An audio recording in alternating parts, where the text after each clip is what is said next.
আমরা T M মোডটা দেখে পেলাম, এখন আমরা যাব টিই মোডের জন্য। তো টি মোডের জন্য আমরা যেটা জানি EZ ইকুয়ালস টু 0, ঠিক আছে? কিন্তু আমরা কিন্তু এরকম কোনো বাউন্ডারি কন্ডিশন পাই না ম্যাগনেটিক ফিল্ডের জন্য, যে হচ্ছে আমার এখানে যেহেতু দেখো আমাদের ম্যাগনেট HZ ম্যাগনেটিক ফিল্ডটা বের করতে হবে। আমার হেলসমান ইকুয়েশন থেকে যদি আমি সিমিলারলি ওটা দেখি, তাহলে আমাদের যেটা বলছিলাম যে আমাদের HZ এর জন্য আমরা ডিফারেনশিয়াল ইকুয়েশন সলভ করে যেটা পাবো সিমিলার ওটার মতন, এ কি আসছিল জানো, এ sin a cos kx x plus b sin kx x into আমাদের c cos ky y plus b sin ky y। ওকে, এটা যদি আসে তাহলে এখন আমরা আগেরবার যেমন বাউন্ডারি কন্ডিশন বসিয়েছিলাম EZ ইকুয়ালস টু 0 বাউন্ডারি গুলোতে, তো আমি বসাই দিতে পেরেছিলাম। তো এখানে আমার EZ পুরোটাই 0, এখানে EZ কিন্তু নাই আমাদের, অনলি HZ। তো HZ এর জন্য কিন্তু আমি এমন কোনো কন্ডিশনই পাই না যে আমার বাউন্ডারি গুলোতে অথবা ওয়াল গুলোতে HZ 0। এই কারণে আমরা কিন্তু ডাইরেক্ট আগেরটা যেভাবে এখানে 0 বসায় বাউন্ডারি কন্ডিশন অ্যাপ্লাই করে সলভ করেছিলাম এখানে পাচ্ছিলাম। তোমার এখন কোথায় চলে যেতে হবে? জেনারেল সলিউশনে, বিকজ আমাদের বাউন্ডারি কন্ডিশনে আরো দুইটা জিনিস হচ্ছে EY এন্ড EX। তো আমরা এখন ওই দুটোকে অ্যাপ্লাই করার চেষ্টা করব। তাহলে আমাদের EX যদি আমরা বের করতে চাই তাহলে EX কি হবে? আমাদের যেটা আছে এখানে minus j omega mu divide by kc square, then derivation of hz with respect to y। তাহলে with respect to y যখন, তাহলে মানে এটা কনস্ট্যান্ট থেকে যাচ্ছে, a cos kx x plus b sin kx x। এবং এটাকে যখন আমি ডেরিভেশন করব তখন হচ্ছে আমার ky টা কনস্ট্যান্ট বাইরে চলে আসছে, তো ky টা আমি কমন নিয়ে নিলাম। cos কে করলে আসে আমার কি minus c sin ky by y, আর এই sin কে করলে আসে plus b cos ky by y, আর আমাদের cos এটা বাইরে রেখেছি। ওকে, তাহলে এখন ex এর এটা আসলো, ey টা লেখার আগে আমি এখানে বাউন্ডারি কন্ডিশন যদি অ্যাপ্লাই করে দিই,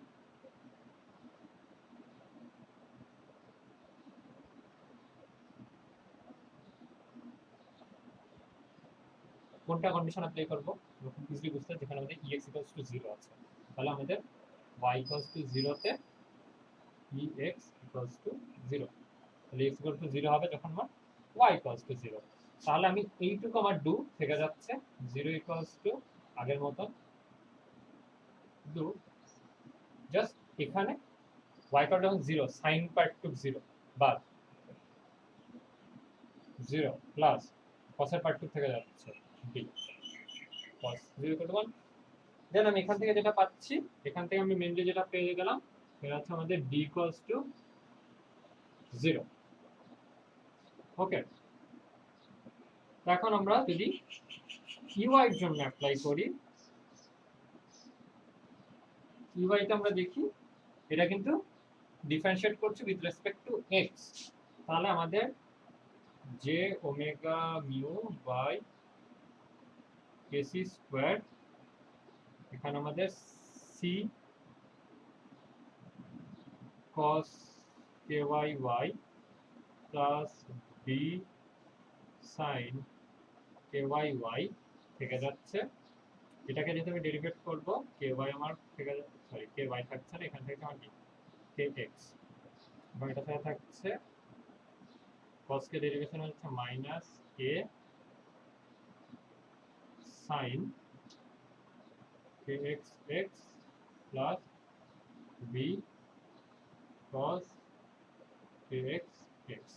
এখানে আমাদের বাউন্ডারি কন্ডিশনটা অ্যাপ্লাই হবে, সেটা কি হচ্ছে আমাদের x 0 ইউআই ইকুয়ালস টু 0। তো এখান থেকে আমরা কি পাই দেখি, আগের মতনই এই পার্টটুক ডু থেকে যাচ্ছে, সাইন্স কজ সাইন্স এই 0 ইকুয়ালস টু ডু কনস্ট্যান্ট পার্টটুক সাইন 0 ভ্যালু হচ্ছে 0 plus B cos 0 degree equals to B. এখান থেকে পেলাম বি ইকুয়ালস টু 0। তাহলে আমি যদি B and A, B and D 0, B and D equals to 0, তাহলে আমাদের নতুন x এর যে ইকুয়েশনটা চলে আসছে সেটা কিন্তু a cos plus c cos। Okay, c cos y y, এটা হচ্ছে আমাদের নিউ যেই ইকুয়েশনটা আসলো hz এর জন্য সেটা, কিন্তু এখানে আমার hx এন্ড ky বের করাটা বাকি আছে। আমাদের ex ইকুয়ালস টু, তাহলে আমাদের এখন কি চলে আসবে বলো, আমাদের কিন্তু এইটুকুতে এখন ex এর নতুন ফর্মুলাটা যদি বসাই minus J by AC square omega mu, তো y এর রেসপেক্টে ডেরিভেট করলে এটা চলে আসে AC cos kx x minus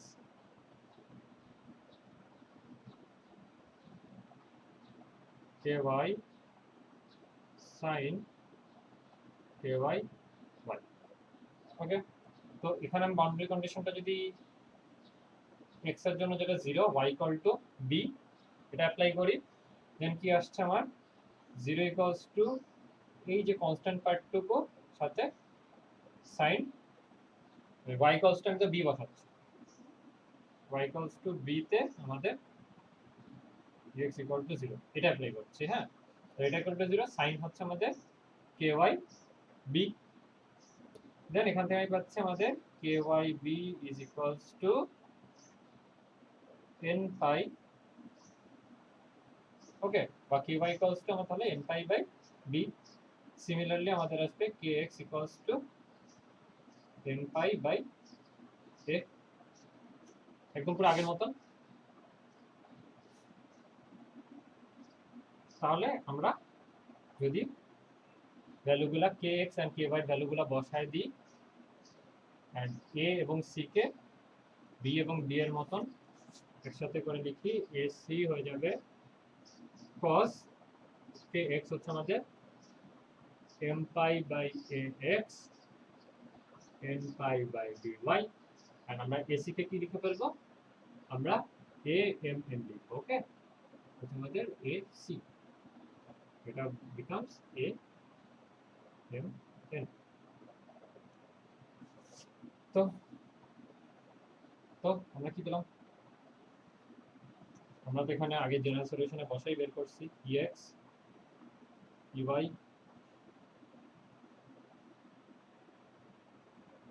ey hx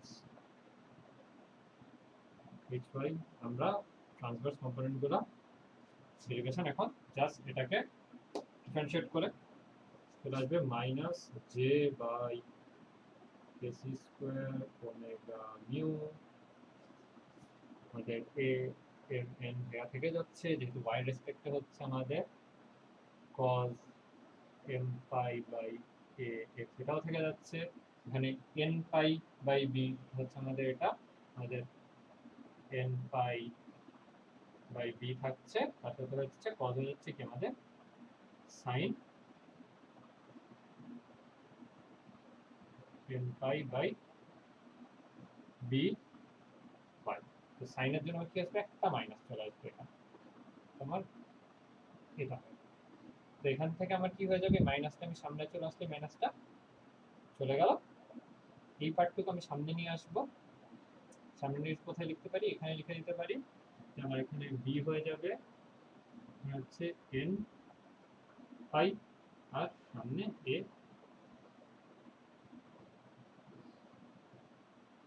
a M N, okay. Then তাহলে হচ্ছে আমার এই ব্যাখ্যা করার দরকার নেই,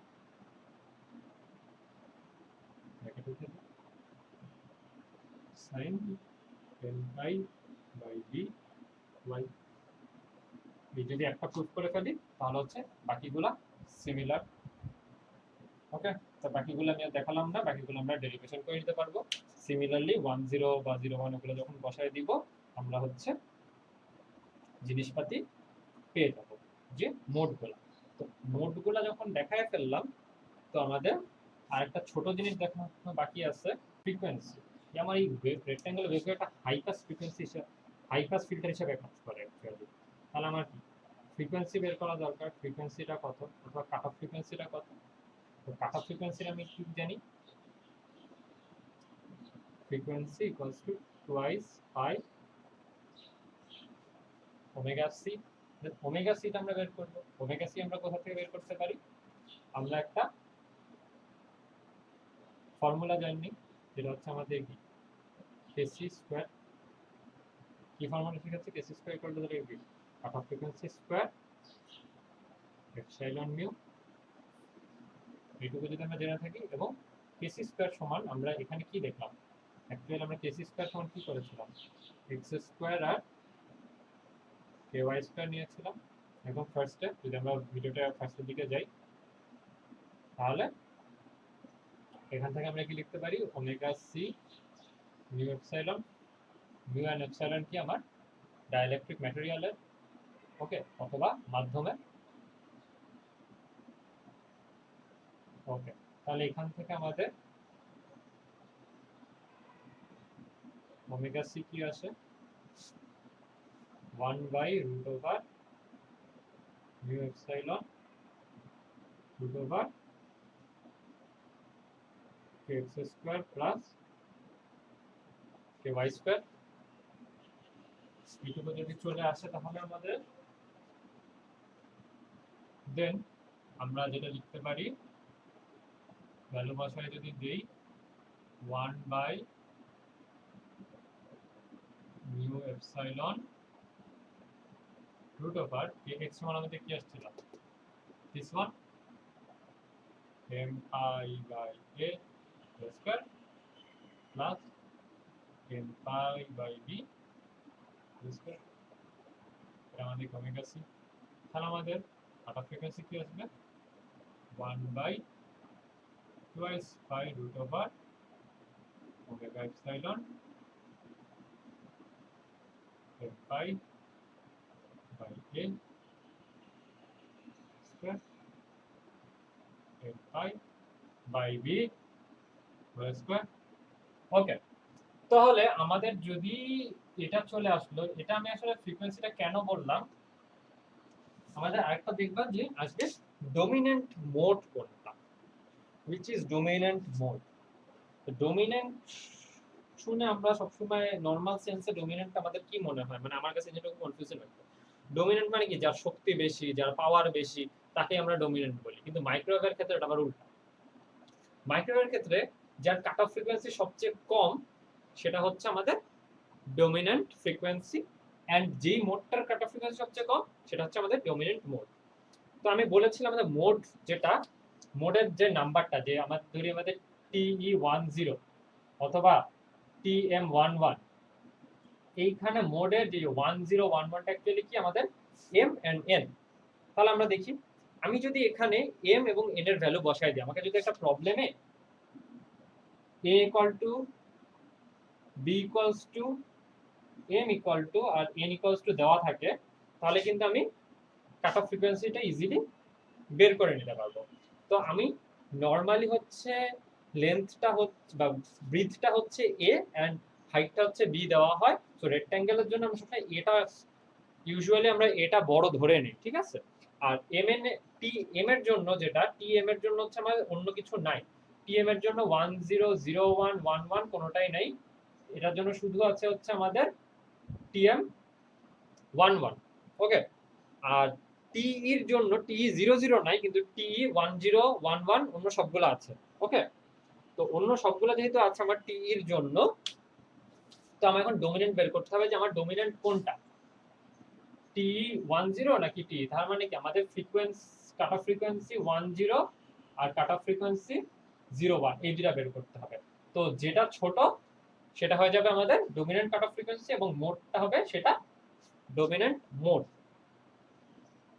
তো আমরা এখানে কিন্তু আমি এম এন এর ভ্যালু বুঝে গেলাম, যখন এটার জন্য আমার এম হচ্ছে 1, এটা হচ্ছে 0, আর পাশেরটার জন্য আমার এম হচ্ছে 0, এন হচ্ছে 1, কিন্তু আমি এ আর বি জানি না। যদি এখন আমরা এখান থেকে দেখি, সাপোজ এফসি 10 এর জন্য আমার কি আসবে, এফসি 10 এর জন্য আমাদের আসে 1/2 pi root over mu epsilon, M তো থাকছে না 10 যেহেতু, pi by A. R FC 01 এর জন্য আমাদের যেটা আসছে 1/2 pi root over mu E pi by B. ঠিক আছে, এখন আমার যদি এ বড় হয় বি এর থেকে তাহলে কি এটা ছোট, আর যদি বি বড় হয় এর থেকে তাহলে এটা ছোট।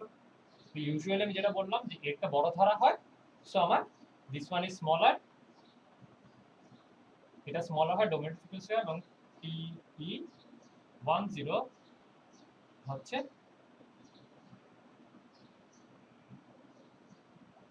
ডোমিনেন্ট। বাট বাট বাট এর ভ্যালুটা আমাদের দেখতে হবে।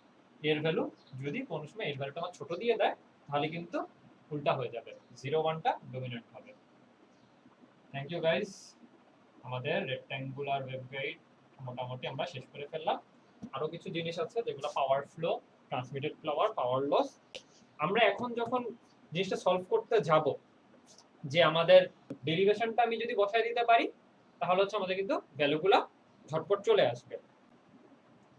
এখন তোমাদের কারোর কাছে যদি মনে হয় যে না এই জিনিসটা একটু ইজি করে বোঝানো যেত, বা আমাদের কাছে ইজি মনে হয় নাই, বা আরেকবার বোঝানো দরকার আছে, আমাকে বা কোনো যদি কনফিউশন থাকে কমেন্টে জানাতে পারো, অথবা মেইল করতে পারো। I will be glad to help you guys. Thank you. That's all for Rectangular Wave Guide. Bye bye.